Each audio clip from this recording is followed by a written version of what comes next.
Ever wonder why your stomach decides to sing an opera when you're hungry?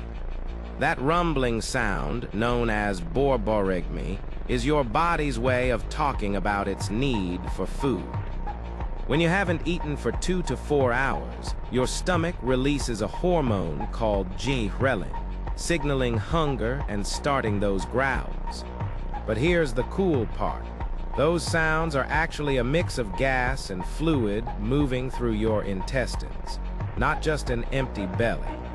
So next time you're in a meeting and your stomach roars, remember, it's just your body's unique way of sending an "I need snacks" message. Hungry? Grab a snack.